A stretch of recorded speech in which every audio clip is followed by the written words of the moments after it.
John Jurisic, this is a special moment here on the Rumble Room.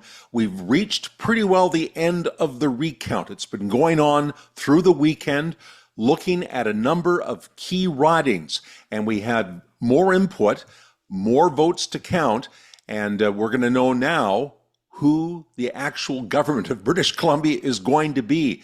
And hey, it appears that David Eby is still ahead and is going to form a government. We just don't know how definitively. Robin, I think this kind of chatter, even though technically is likely now over. I think there's only 22,000 votes left to count. The votes that have been counted this weekend have gone very much in favor of the NDP. Nothing has changed, but this is so razor thin and so tight, and somebody has to be speaker, and someone might be sick. This is the beginning of a new chapter, isn't it? But what we have is we have 46-45. We went into that weekend, 46 for the NDP, that's seats in the legislature, 45 for the BC Conservatives, and 2 for the Greens.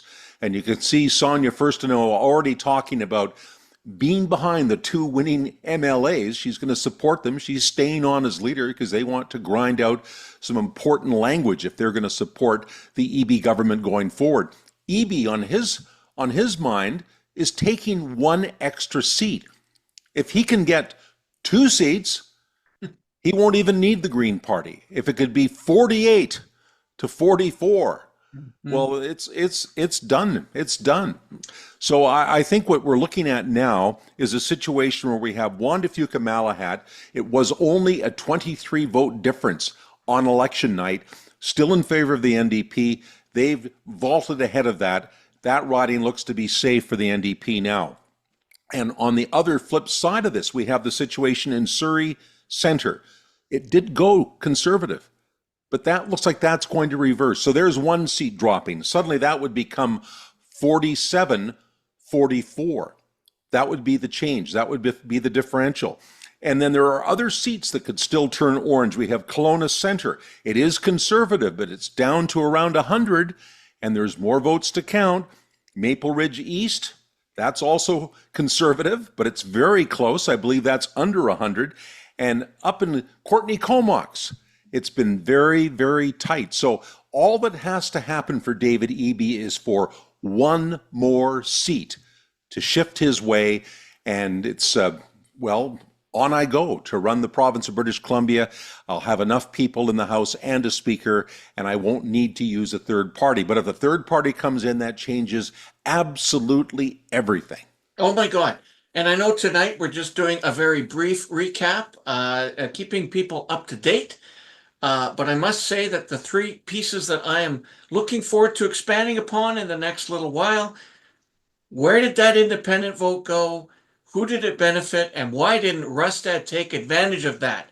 Secondly, Green Party, technically, yes, might hold the balance of power, will hold the balance of power likely, but they got to recognize that over 95% of the province, popular vote, voted for these other 2 parties. There's certain sort of a certain logical consequence. And thirdly, I am startled by the amount of conspiracy that's creeping into our dialogue. What is that about? So I cannot wait to talk about those things, Robin. So exciting. You talk about fakery, that this vote isn't fair, that somehow this is being done behind closed doors and nefarious things are happening with this vote. I don't buy any of that. I believe this is democracy in action. And we're going to be bringing in a heavy gun to talk about all of this. It's going to be our special offering post-election for this week on the Victoria Rumble Room, because once again, we're going to have Rich Coleman here. Rich Coleman, the former Solicitor General, the former Deputy Premier, during the time that the BC Liberals were strong and in charge of the province. And Rich, he has a lot of contacts within the BC United group, and he, of course, is very familiar with what happened behind closed doors when Kevin Falcon decided to close shop and shift his alliance to the Conservatives.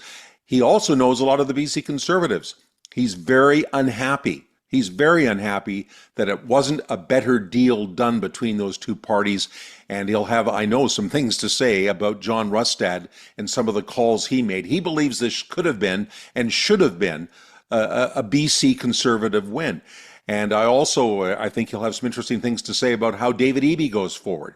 Does David Eby run the province the way he's been doing so with a big majority, or does his tone shift? Does his style shift? Does his legislature change? I mean, these are important questions. I cannot wait to hear about all these things with our Coleman interview.